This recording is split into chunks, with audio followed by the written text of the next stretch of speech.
Welcome aboard, Commander.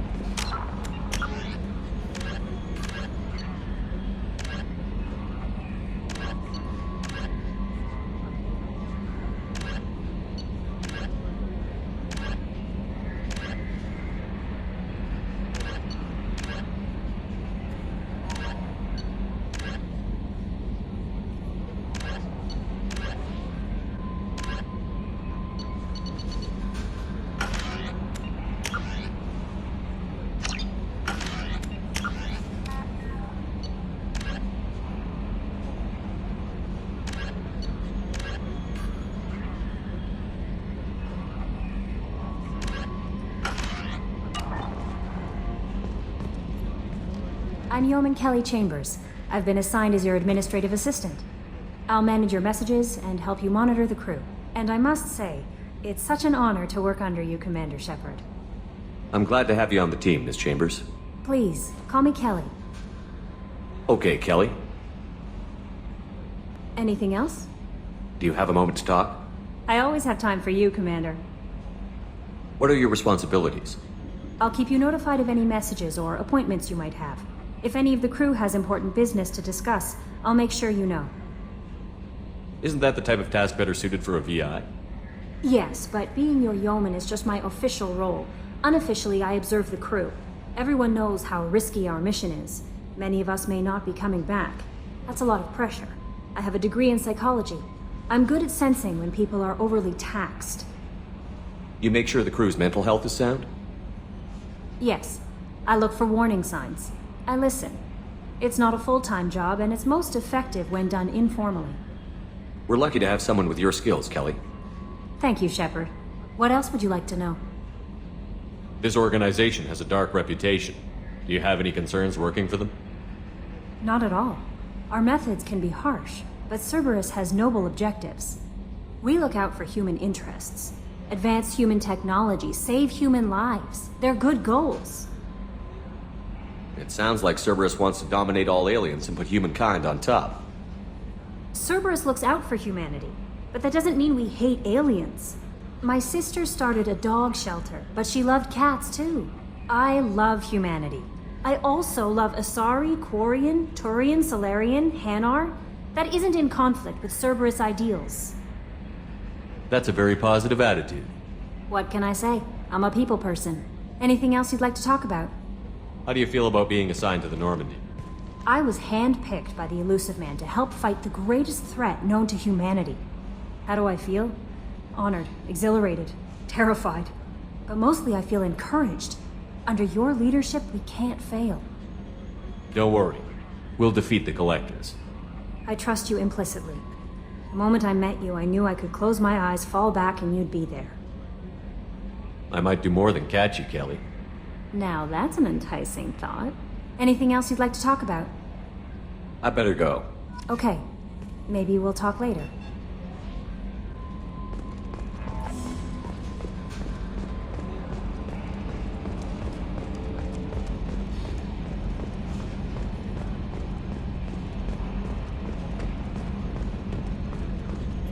Can you believe this, Commander? It's my baby! Better than new. It fits me like a glove!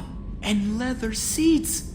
Military may set the hardware standard, but on a first-gen frigate they could care less if the seats breathe. Civilian sector comfort by design. The reproduction is not intended to be perfect, Mr. Moreau. Seamless improvements were made. And there's the downside.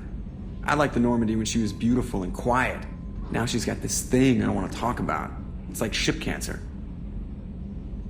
It's not the same, Joker. There's nothing here that was even part of the real Normandy. There's us. I have to take what I can get. The last 2 years sucked. You'll see. Even if an AI is spying on us, no way they'll invest this much just to screw us over. It'll be better than the old days. I hope so. I died. Yeah, you are such a downer. Yes, Shepard. I want to know more about you. Do you have a specific inquiry?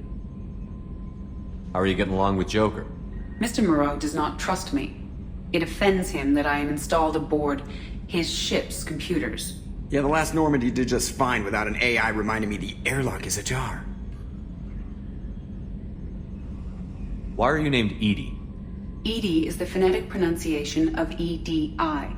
That is an acronym for Enhanced Defense Intelligence. Where are you? My core intelligence is housed in a quantum blue box located behind the medical bay. What do you do aboard the ship? I operate the ship's electronic and cyber warfare suites in combat. My reaction time is much faster than any organic. I collate the records of shipboard monitoring devices for the Elusive Man. I serve additional functions which are restricted at this time.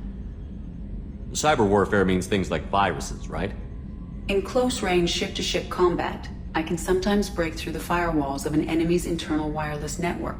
Once I seize control of their systems, I can turn off gravity or air. I can disable weapons guidance or shields, or I can put their fusion plant in meltdown. On the defense, I manage Normandy's own suite of jammers, decoys, and internal firewalls. Sounds incredibly useful. Why isn't there someone like that on every warship? An organic operator cannot react quickly enough to changing circumstances or perform the necessary multitasking. This is a role that can only be filled by an artificial intelligence. Unfortunately, we are suspect. Well, it might have something to do with how an AI almost destroyed galactic civilization, just putting it out there. The Elusive Man has monitoring devices on board? He has invested most of Cerberus's resources into the design and construction of this ship. He has an interest in monitoring our progress. Restricted functions? Like what? I do not know. Some of my databases are sealed, some of my hardware is kept offline. I assume that when certain unknown conditions are met, those functions will be released to me. Let's discuss something else. Ready. I want to know more about the people I'm working with. Much of that data is classified. Do you have a specific inquiry? How did Cerberus replicate the most advanced warship in the Alliance Navy without anyone knowing? I have a block that prevents me from answering that question. What do you mean? Although I am less controlled than other AI, I am still subject to behavioral blocks and the physical isolation of my hardware. In this case, I am prevented from truthfully answering your question by Cerberus's levels of secret classification. What sort of resources does Cerberus have? Money, personnel, facilities? I have a block that prevents me from answering that question. How is Cerberus organized? Aside from the Elusive Man, I don't see much chain of command. Cerberus is organized into task-oriented cells. Each operates in isolation. Members from one cell cannot recognize the members of another. Each cell's agents are led by a single operator. We are called the Lazarus Cell, which is directed by Operator Lawson. So how many operations is Cerberus running right now? I have a block that prevents me from answering that question. Let's discuss something else. Ready. What's this area of the ship? This is the bridge, where the navigator plots our FTL vectors, and the helmsman maneuvers the ship. Yeah, sitting right here, thanks. That's all for now. Logging you out, Shepard.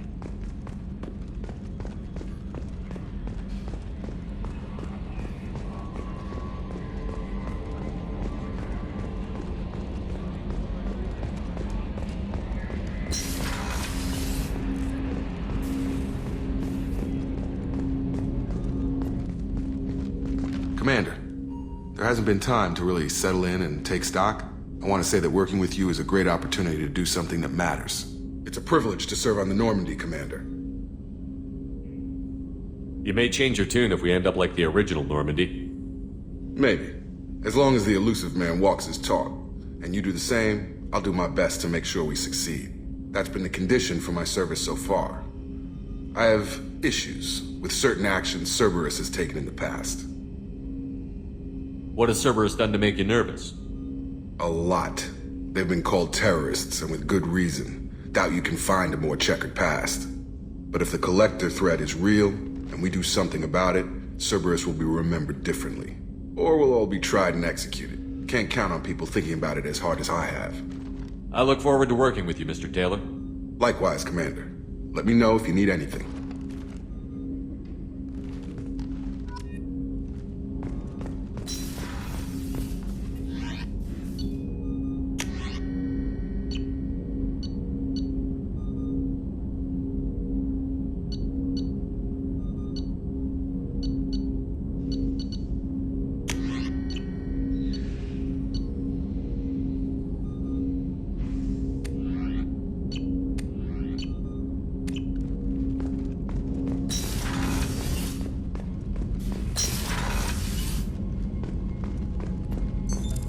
What's this area of the ship?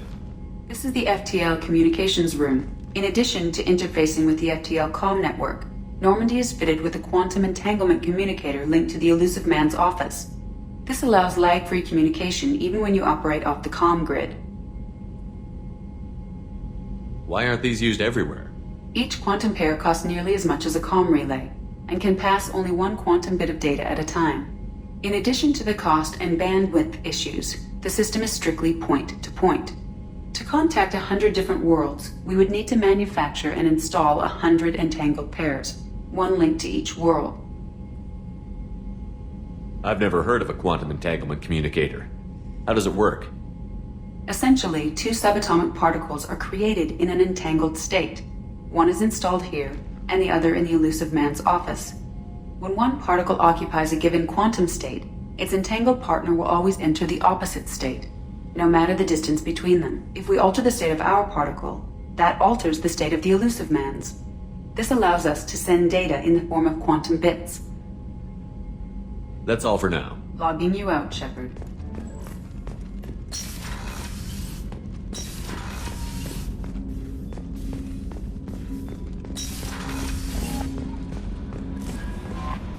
Commander, you've received a new message at your private terminal.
What's this area of the ship?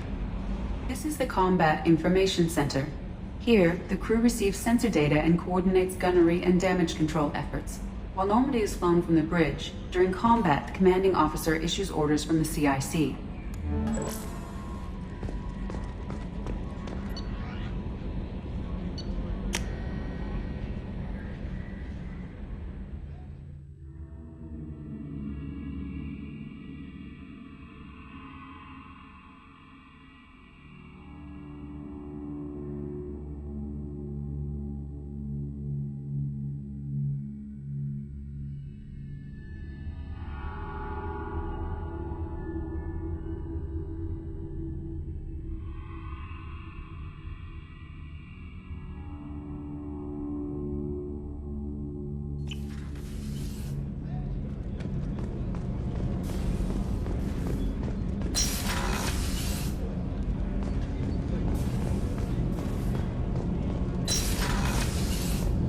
Oh, she's a cutie. How old? She'll be a year old next month. Oh, you'll miss her first birthday. Well, my family lives in New Canton. Oh, that colony's on the edge of the frontier. Could be vulnerable to collector attack, couldn't it? Exactly. It's most important that she have a first birthday. That's why I'm here.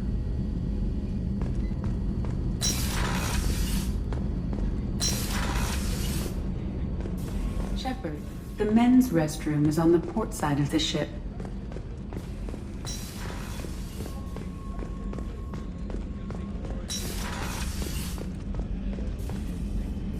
Commander Shepard. I watched the Normandy crumble with you on board.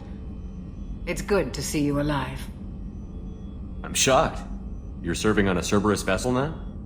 Surprising, even to me. Yet, here I am. The kind of trauma you endured would have changed most people.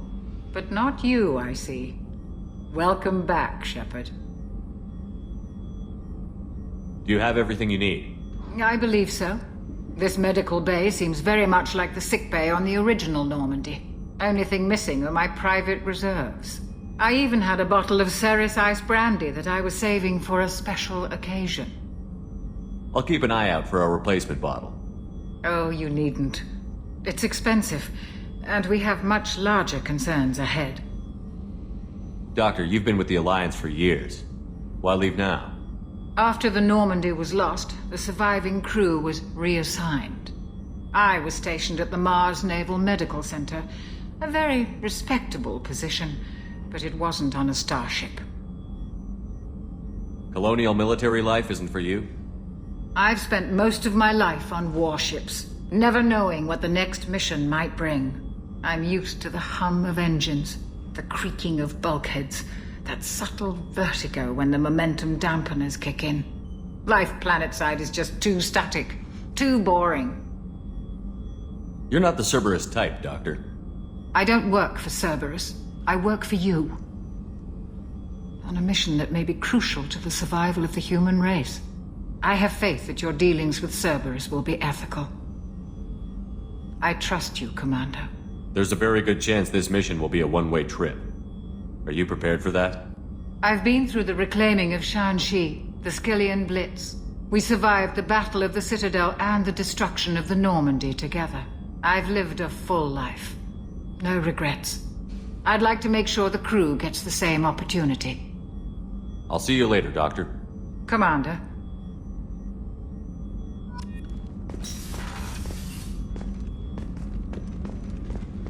Chef surprise again? Come on, Rupert.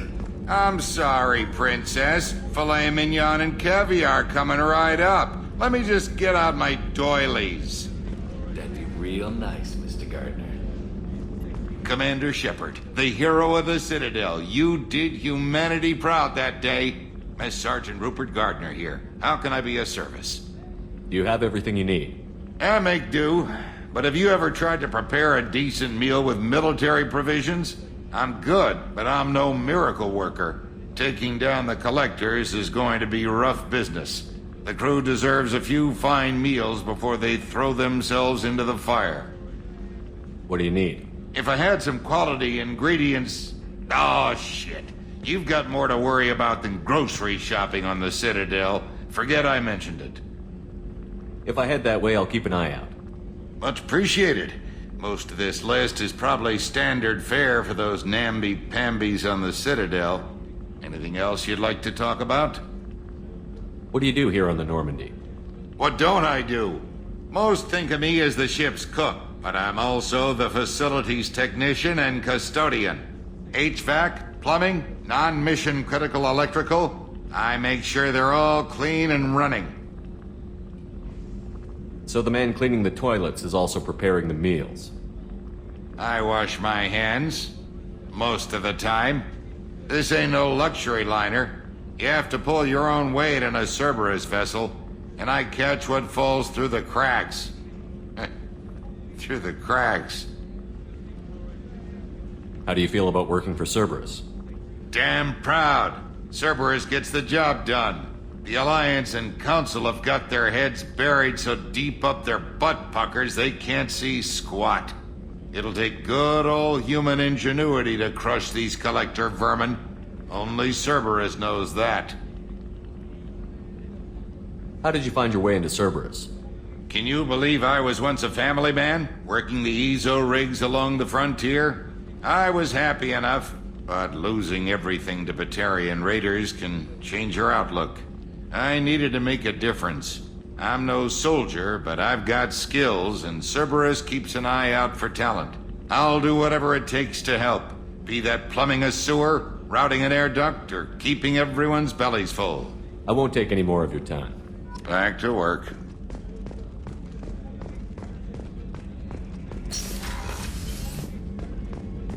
Commander, what can I do for you? You have a minute, Miranda? No doubt you've got a lot of questions. Cerberus isn't as evil as most people believe.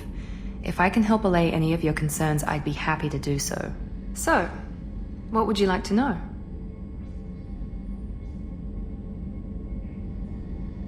Tell me about yourself, Miranda. Oh, I guess that's fair. I've spent the last 2 years learning everything there is to know about you. Well, you should probably know that I've had extensive genetic modification. Not my decision, but I make the most of it. It's one of the reasons the elusive man handpicked me. I'm very good at just about anything I choose to do. You certainly don't lack for confidence. It's just a fact. My reflexes, my strength, even my looks, they're all designed to give me an edge. No point in hiding from it. It's the reason I'm trusted to oversee the most dangerous, risky, and technically demanding operations Cerberus undertakes. And it's why I was assigned to you. It's my job to make sure you succeed, Shepard. What level of genetic modification are we talking about?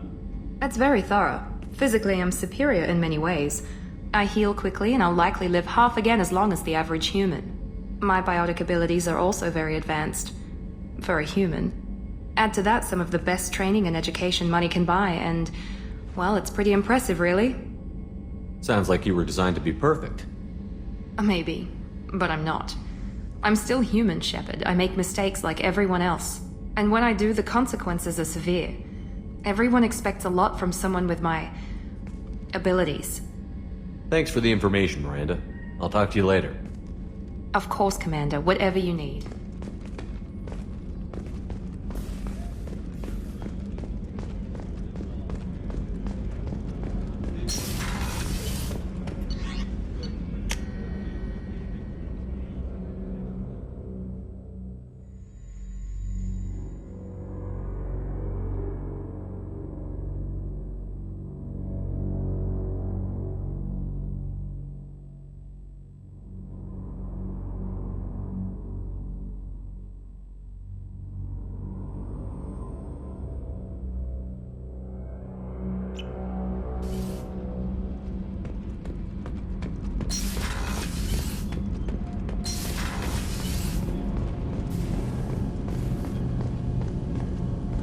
You came all the way down here to see us?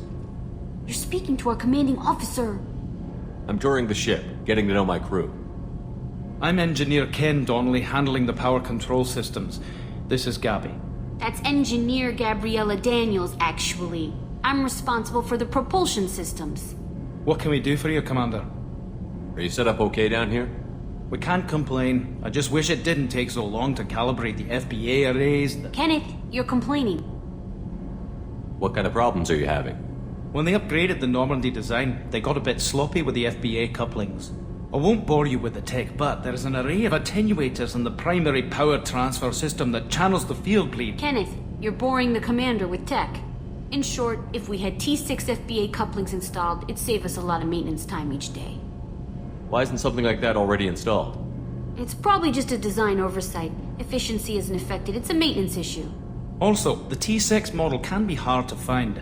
Nash and Stellar Dynamics discontinued them. We could probably find used ones in the Omega markets, but we have no time for shore leave. Where did you receive your training? Both Gabby and I started in the Alliance, serving on the SSV Perugia. She flew in the first wave at the Battle of the Citadel. We saw Sovereign firsthand. Why did you leave the Perugia? After you died, Anderson lost political clout. The Council backslid on the Reaper menace. They discounted Sovereign as an isolated threat, as a single... Which was bullshit. They said your warnings of a greater danger were mistaken or delusional. We lost respect for Alliance leadership. We need to fight the real enemy, and only Cerberus seemed to be doing that. How did you wind up with Cerberus, Ken? Once you were gone, the Alliance brass descended like vultures, tearing apart everything you'd said. I was very public with my defense for you. I didn't hold back. That's an understatement. If Kenneth wasn't such a talented engineer, they'd have court-martialed him for insubordination. But it got me noticed by the elusive man. He made an offer, and here I am. So why did you join, Gabby? Kenneth and I have been partners in crime since we graduated from Tech Academy. When he got the Cerberus offer, I insisted that it include me. He'd fall apart without me. Thanks, Mum. Also, I love engines, and the Normandy is state of the art. When I got the opportunity to work on her, I had to jump. What do you think about Cerberus? Actually, we don't know much about the organization other than the Normandy team. We know our mission and who's in charge. We're off to kick the Collectors right in their daddy bags. That's enough for me. Carry on. Will do, Commander. I'm amazed Shepard came down to see us.